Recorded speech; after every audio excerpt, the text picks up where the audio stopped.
I thought my life was perfect. Melody and I had been together for 2 years, living in our beautiful rented house in the suburbs, planning our fall wedding. That Sunday morning when she told me she was pregnant, I felt pure joy wash over me, until her expression changed. "Kane, I need to tell you something. The baby might not be yours. I made a mistake on my Chicago trip. But even if the baby is not yours, you are still going to be his dad, like it or not." My world shattered in that instant. All my dreams of fatherhood suddenly twisted into a nightmare of betrayal I never saw coming. Before I tell you what happened next, drop a comment, letting me know where you are watching from. If you have ever faced betrayal by someone you trusted, completely hit that like button and subscribe for more real-life stories that might help you know you are not alone in this journey. The path that led me to this devastating moment started long before I even met Melody. I am 32 years old, a software developer at a growing tech company in Seattle. My childhood was marked by the absence of my father, who walked out on my mother and me when I was just 6 years old. I made a solemn promise to myself that if I ever became a father, I would be everything my dad was not. I would be present, supportive, and loving no matter what. I met Melody at a client event for my company 2 years ago. She worked for the marketing firm we had partnered with. And from the moment she approached me with her confident smile and warm brown eyes, I felt a connection I had never experienced before. We discovered we shared a love for hiking the trails around Washington, experimenting with new recipes, and dreaming about traveling the world together. After several dates, I knew she was someone special. 10 months into our relationship, we decided to move in together. We found a charming house with a backyard garden where we planted vegetables and herbs. Every aspect of our life together seemed to click into place perfectly. We established routines that balanced our individual needs with our shared goals. Sunday mornings were for homemade waffles and planning our week. Friday evenings were sacred date nights. Last spring, I took Melody on a special hike to Mount Rainier. As the sun rose over the mountain, painting the sky in shades of pink and gold, I got down on one knee and asked her to be my wife. Her eyes filled with tears as she said yes. We called our families from the mountain summit, sharing our joy with everyone who mattered to us. We set a date for the following fall, giving us plenty of time to plan the perfect wedding. We opened a joint savings account for our future home, contributing equally each month toward our dream of ownership. I introduced Melody to my closest friends, Tyler and his wife Sarah, who welcomed her warmly. She brought me into her circle too, and I spent holidays with her parents, who seemed to approve of me. Her father Frank even took me fishing and shared stories about his own marriage, giving me advice that I treasured. Melody and I rarely fought. When we disagreed, we made it a point to communicate openly, never going to bed angry. I thought we had built the foundation for a lifetime together. I imagined growing old with her, raising our children in a house filled with laughter and love, creating the family I had always longed for. That Sunday morning started like any other. I was making coffee when Melody came into the kitchen, holding something behind her back. Her smile was nervous, but excited as she revealed a positive pregnancy test. My heart swelled with happiness. I hugged her tightly, already imagining holding our child, teaching them to ride a bike, coaching their soccer team. But then I felt her stiffen in my embrace. When she pulled away, her expression had changed. She guided me to sit down at our kitchen table, her hands trembling. That's when she told me about her business trip to Chicago 6 weeks earlier, how she had gone for drinks with her coworker James after a successful presentation, how one drink had led to another, and then back to his hotel room. How it had been a terrible mistake that she regretted immediately. But the worst part came next. She was not sure whose baby she was carrying. It might be mine, or it might be his. And then came the statement that would echo in my mind for months to come. Even if the baby is not yours, you are still going to be his father, like it or not. We are getting married. We are starting a family. This does not change anything. But it changed everything. I sat there completely numb, as if someone had dropped me into icy water. I could not speak, could not move. Melody kept talking, explaining how she had ended things with James immediately, how it had meant nothing, how she loved only me. But her words became white noise as I tried to process what she was asking of me. That night I slept on the couch, unable to lie beside her in our bed. Sleep eluded me, as my mind raced through every moment of our relationship, searching for signs I might have missed. Had there been other men, other lies? I called Tyler at 2 a.m, my voice breaking as I explained what had happened. He offered to come over, but I needed time alone to think. Melody spent the night alternating between tearful apologies and assertions that if I truly loved her, I would accept the situation. She kept repeating that a real man would step up regardless of biology. Each time she said it, I felt a new cut to my heart, as if she was using my deepest values against me. My desire to be a good father was being weaponized to accept a profound betrayal. The week after Melody's confession was the longest of my life. I tried to approach the situation rationally, suggesting we get a non-invasive prenatal paternity test as soon as possible.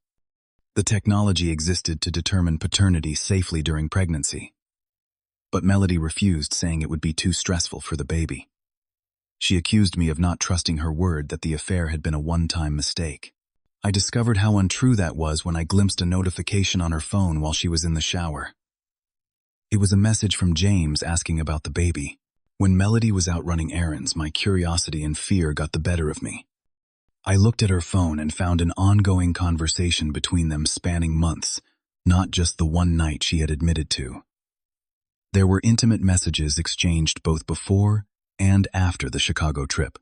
The betrayal deepened when I realized that Melody had been meeting James for lunch whenever she claimed to be having meals with her girlfriends. There were photos they had taken together at places I recognized, restaurants, where Melody and I had shared special moments. It felt like every memory was being retroactively poisoned. The situation escalated when Melody started telling her version of events to our friends. According to her, I was being cold and unsupportive during her pregnancy. She conveniently left out the part about the affair and the paternity question. Mutual friends began sending me messages, asking why I was not being more understanding. Some suggested I should just be grateful she wanted to keep the baby and marry me. My work performance suffered dramatically. I missed deadlines and made careless errors in my code. My boss, Patricia, called me into her office to ask if everything was all right. I gave a vague explanation about personal issues, afraid to share the humiliating truth. She was kind enough to grant me some flexibility, but I could tell she was concerned about my sudden decline. Most of our friends took Melody's side without knowing the full story. Only Tyler, Sarah, and my sister Anna stood firmly in my corner. Anna drove up from Portland. When I called her in tears, after a particularly difficult argument with Melody, she stayed for 3 days, helping me think through my options and reminding me that I deserved honesty in my relationship. The most shocking discovery came when I was cleaning our bathroom. Behind some old towels in the linen closet, I found a half-empty pack of birth control pills. Melody had told me she had stopped taking birth control 6 months earlier, when we decided we were ready to start trying for a family. The date on the package showed she had been taking them until right around the time of her Chicago trip. My suspicions aroused, I did something I had never thought I would do. While Melody was at work, I searched through her personal items. In her bedside drawer, I found a journal. Reading it felt like an invasion of privacy. But I needed to know the truth. The pages revealed a calculated plan. She had deliberately stopped her birth control before meeting James, hoping to get pregnant. There were entries weighing the pros and cons of both men as potential fathers. The most painful entry was dated just 2 weeks earlier. Melody had written about telling James about the pregnancy. She had screenshots of their conversation tucked into the journal pages.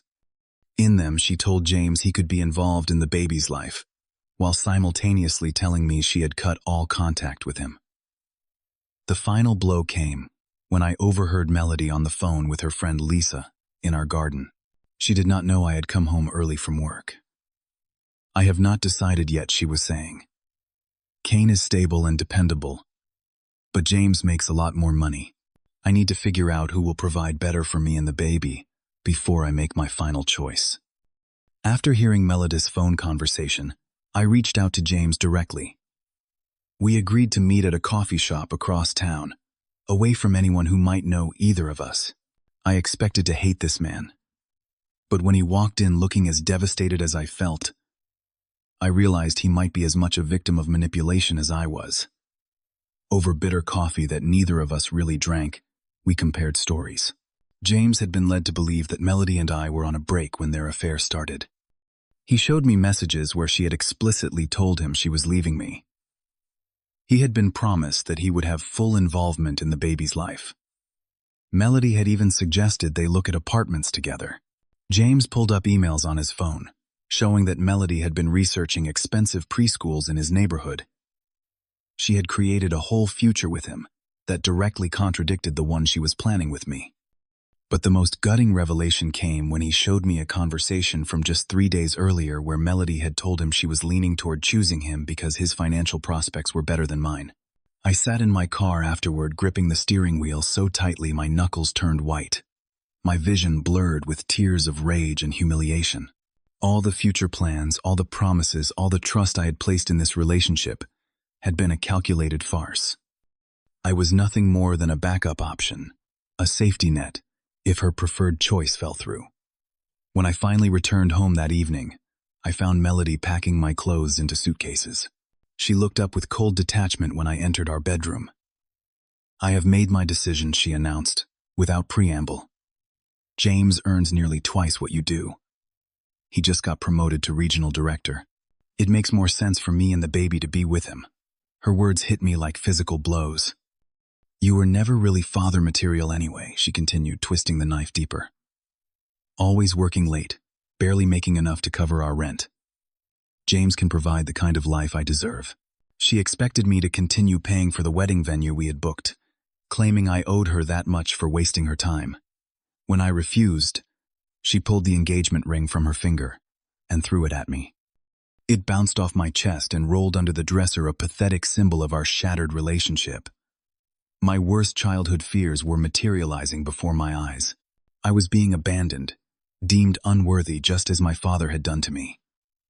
The parallels were too painful to ignore. That night was the darkest of my life. I packed what I could carry and went to Tyler's apartment, where he and Sarah set me up in their spare room. For 3 days, I barely ate or slept. Food had no taste, and every time I closed my eyes, I saw Milada's face as she dismissed me from her life. The future I had built so carefully in my mind had disintegrated in an instant. My sister Anna drove up from Portland again, taking emergency leave from her nursing job to be with me. She brought groceries, forced me to eat, and sat with me through the sleepless nights. At my lowest point, I considered calling Melody, begging her to reconsider, terrified of being alone. Anna confiscated my phone when she realized what I was contemplating. Melody's father began sending threatening messages claiming I had abandoned his daughter in her time of need. He demanded I pay child support regardless of paternity warning, that he had connections who could make my life difficult. Each message drove me further into a hole of despair and self-doubt. I questioned everything about myself. Was I really so inadequate as a potential provider? Had I been blind to problems in our relationship that were obvious to everyone else? Was I destined to repeat the cycle of abandonment that had defined my childhood? These questions haunted me as I tried to rebuild some semblance of normalcy. My awakening began during my first session with Dr. Murray, a therapist Anna had practically dragged me to see. He listened without judgment as I poured out the entire story. Then he said something that shifted my perspective completely. "Kane, you are experiencing a profound betrayal, but nothing about this situation reflects on your worth as a person or your potential as a father." He helped me recognize the patterns of emotional manipulation Melody had employed, the way she had used my deepest insecurities against me, the calculated decision to get pregnant without my knowledge or consent, the triangulation between James and me to extract maximum benefits from both of us. This was not a momentary lapse in judgment, but a sustained campaign of deception. For the first time since the ordeal began, I felt a flicker of anger that was not directed inward. I deserved better than to be someone's backup plan. I deserved honesty and respect. That realization was the first step toward reclaiming my sense of self. I left the session standing a little straighter, breathing a little easier. With Tyler's help, I started documenting all my interactions with Melody, saving texts, emails, and voicemails. I consulted a lawyer who specialized in family law not because I intended to fight for custody, but to protect myself from potential false claims. I learned about my rights and the boundaries I could legally establish. The morning I woke up and did not immediately think of Melody marked a significant turning point. It was a Tuesday just over 3 weeks after the confrontation. I made coffee, showered, and headed to work with a clear mind for the first time in what felt like forever. I took decisive action to disentangle our lives. Tyler and his brother-in-law helped me retrieve my remaining belongings from what had been our home. I set up automatic responses to Melody's increasingly manipulative messages containing only factual information without emotional engagement. I blocked her parents and mutual friends who continued to harass me without knowing the truth. At work, I had an honest conversation with HR about my situation, explaining why my performance had suffered, and providing a plan for getting back on track. They were surprisingly supportive, even offering resources for counseling through the company healthcare plan. I found an affordable one-bedroom apartment closer to my office, decorated sparsely but comfortably with furniture I chose myself. I separated our finances, which was painful, but necessary, accepting that I would lose some investments we had made together. Each step I took to create distance between us strengthened my resolve and sense of autonomy. The most empowering moment came when I declined a lunch invitation from a colleague who had sided with Melody during the initial fallout. I value relationships based on respect and honesty, I told him calmly. Right now, I am focusing on people who have demonstrated those qualities. It was the first time I had articulated my new boundaries out loud, and it felt liberating. 3 months after moving out, Melody showed up at my apartment, unannounced. She looked different, her pregnancy now clearly visible. Her eyes were red from crying, and she had none of the confident poise I had once found so attractive. James broke things off, she said without preamble. He met someone else. He says he cannot trust me after everything. She launched into a tearful confession about how she had lied about many things. The affair had started months before the Chicago trip. She had deliberately gotten pregnant, hoping it would force a commitment from one of us. She had manipulated both James and me, playing us against each other for her benefit. I made a terrible mistake, Kane, she said, reaching for my hand. We could still make it work. You always wanted to be a father. This baby needs you. I need you. A few months earlier, those words might have weakened my resolve. But standing in the doorway of the home I had built for myself, I felt surprisingly calm.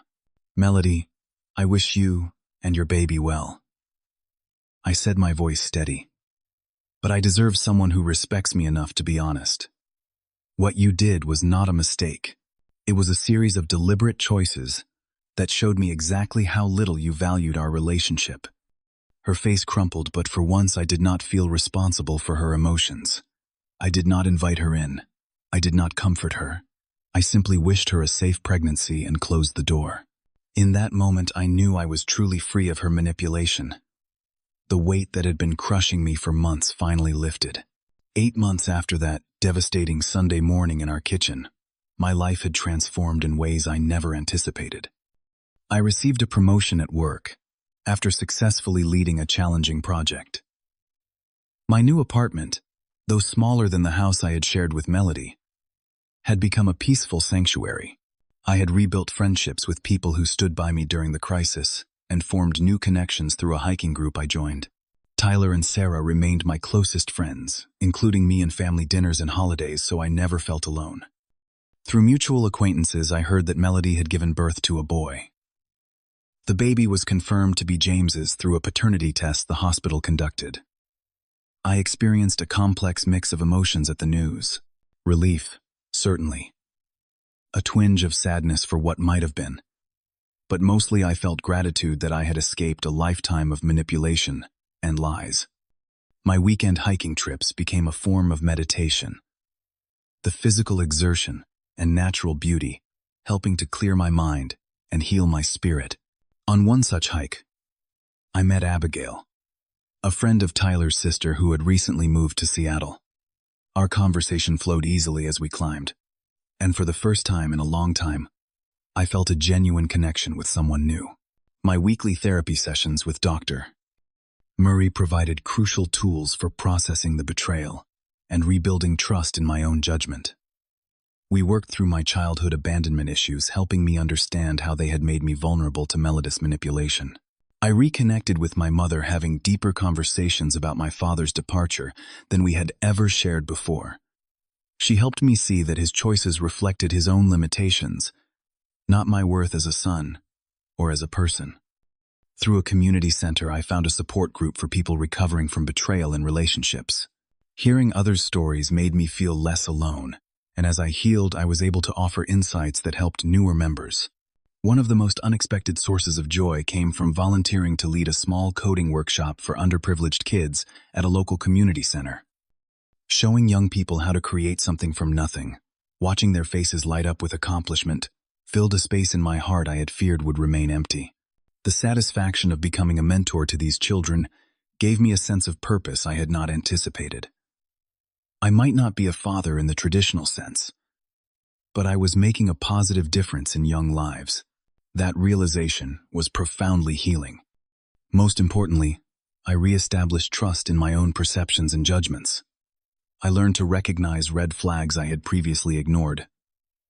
Out of a desire to believe the best in people, I developed a deeper appreciation for authenticity in all my relationships, valuing straightforward communication over pretty illusions. On the 1-year anniversary of the day Melody told me about her pregnancy, I hiked Mount Rainier alone. It was the same trail where I had proposed, but it felt different now. As I reached the summit and looked out over the spectacular view, I reflected on how far I had come. The man who stood on this mountain now was stronger, wiser, and more complete than the one who had knelt here with a ring. The unexpected gift of that terrible betrayal was the discovery of my own resilience.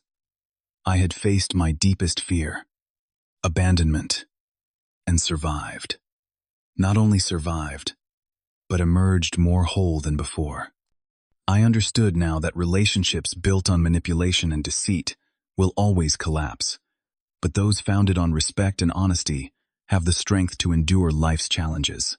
I had learned to find peace in knowing I had upheld my values even when it was painful to do so. I had walked away from a situation that compromised my dignity, rather than clinging to a harmful relationship out of fear of being alone. With Abigail, I was taking things slowly, building a connection based on honesty about our pasts and hopes for the future. When I finally shared my story with her, her response was exactly what I needed to hear. "Thank you for trusting me with that," she had said simply, without judgment or pity. Standing on that mountaintop watching eagles soar on thermals high above the world, I understood the most important lesson of all. Self-respect is not negotiable. It is the foundation upon which everything else in life must be built. Without it, no relationship, no achievement, no possession has any real value. As I began my descent, I felt a sense of openness to whatever the future might hold. The path ahead was uncertain, but full of possibility, and for the first time in a long time, that uncertainty felt like freedom rather than fear. Have you ever had to make the difficult choice to walk away from someone you loved for the sake of your own self-respect? Share your experience in the comments below. If this story resonated with you, please hit that like button and subscribe for more authentic stories about overcoming life's challenges. Thank you for listening. And remember, sometimes the most painful endings lead to the most beautiful beginnings.